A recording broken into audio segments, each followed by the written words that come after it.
Those we look after, the residents, the clients, the service users, and patients in hospital, do not really care much about the medications, the care plan, the technicalities of the procedures, rather, we have to go through with them every single time we care for them.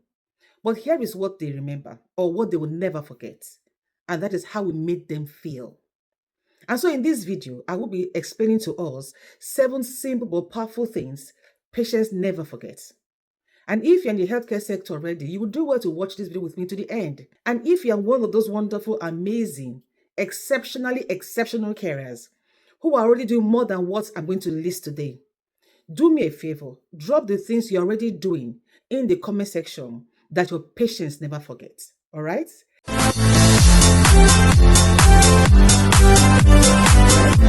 Hey, my name is Kessiana Akwara Ati, a health and social care trainer.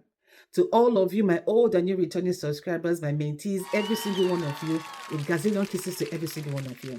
Thank you for sticking by me all this. You guys are simply the best of the best, all right? And hey, if you are just watching this channel for the first time, or you came across it perchance, hello there, welcome to my channel. Now, on this channel, I talk about everything care and how you can excel as a carer. And you do well to do what? Join this awesome, amazing, glorious family. How? Smash the subscribe button. Yeah, give me a thumbs up by liking the video, and don't forget to click on that all important notification bell, so whenever I upload a new video, you will be among the very first to know. Freely as well, connect with me on Instagram, Care by Kess, TikTok, Caring Kess, and Facebook, Care by Kess, and I'll see you there. So let's get straight into it. Now, the first thing patients or residents, service users, however you want to call them, never forget is you remembering their names. Now, you know how it is. I mean, aside from the supported living accommodation, where you have like 5, 6, 4 people at a time. If you work in a care home, a nursing home, or the hospitals, you know what I mean. You've got like 30, 40, 50 odd patients. And nothing makes them feel more than just a body or a chart where you have to tick all the tickables than when you call them by their name. It makes a lot of difference, if I may say so. And they feel that they're not just a number or a bed or a chart. They're actually humans, and somebody sees them. And that means a lot to them. Now, the second thing patients never forget is us listening to them without rushing. Now, I do understand the fact that we are given a time scale, right, to do XYZ with each patient, particularly if you're in a care home or nursing home. Now, I can understand because I have worked in a care home where we had like 30 people in a wing, and we had XYZ to do before a certain time. But you see, in all of that, you will still need to listen and not rush.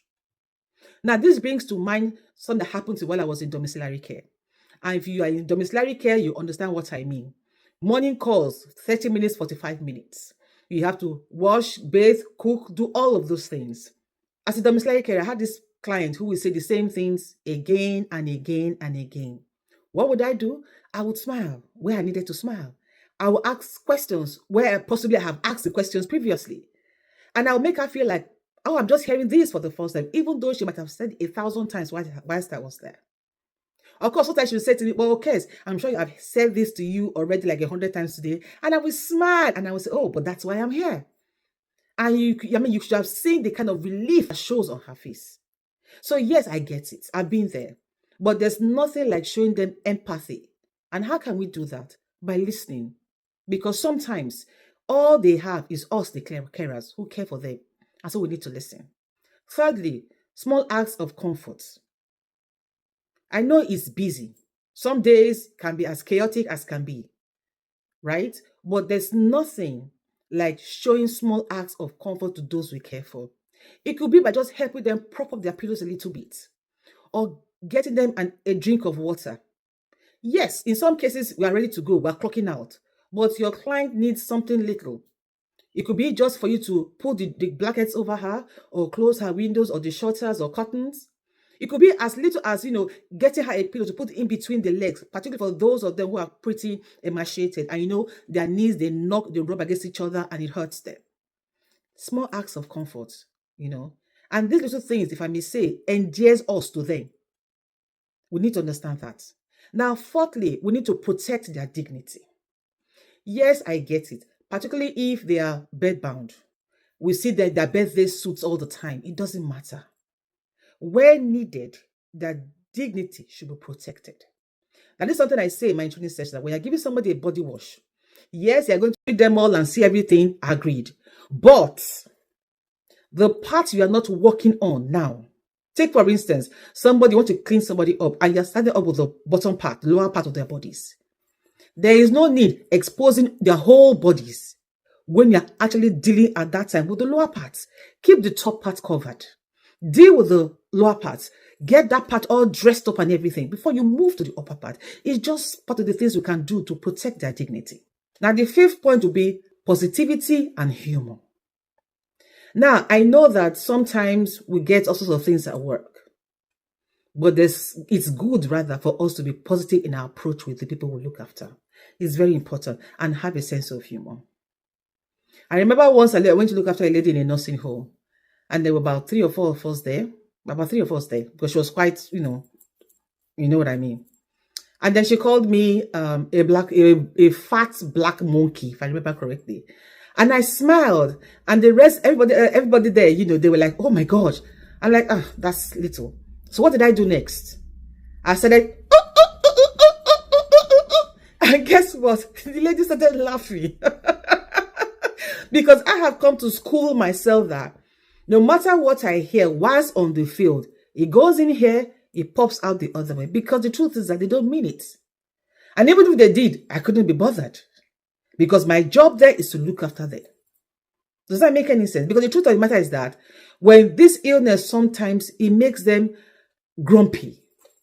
I mean, because these are people who previously could do so many things by themselves, but now they are having to be catered for by somebody else. And at the end, what happened rather, this lady started laughing along with us. Or so you see, there was no reason for me to get agitated for any reason. There wasn't. Sixthly, we have to be their advocates. Now, for you to be their advocate, it means that you must know the person properly. And so I keep saying this all the time. If you're a carer, whether you're in domiciliary, whichever sector, please understand, get to know those who you look after. It's important. That is the only way we can do our jobs effectively and efficiently. And when you know them, you know what they like, you know what they do not like, you can speak up for them, particularly for those ones who cannot do so for themselves. And believe me, honestly, they will not forget what you have done. And then lastly, treat them like family. I know there's a boundary. I know there's an invisible boundary to that. But the truth is, treat them like family. And by that, I mean, what you are doing to them, will it pass the family test? It's important that we do that. Let them know that we care. Agree there are professional boundaries, rightly so. But treat them the way you would want your own family member to be treated. That's why I call it the family test. And if you are doing that already, bravo. And if you are not, I'm pleading, please do your best to make them feel comfortable with you. And you see, when you do these things, they won't forget it. They'll never forget you either. And what these things you are doing to them does, it endears you to them. And when they have issues, if you come to them, believe me, honest, they'll readily do whatever you want them to do. If that makes any sense. And so, like I said previously in my intro, if you have exceeded all these things I've mentioned, and you have things you have done with your patients, clients, residents, that they will never forget, rather, please drop us the comments in the comment section so that we can learn some more things that we can do, that they will remember always, and that will endear us to them and make our lives on the shift seamlessly beautiful, if that makes any sense. Okay? So until I see my next video, where I'll be talking about the harsh reality of working in the UK health system. Remember this, guys, never you forget that no matter what the matter is, you matter so much more. Au revoir.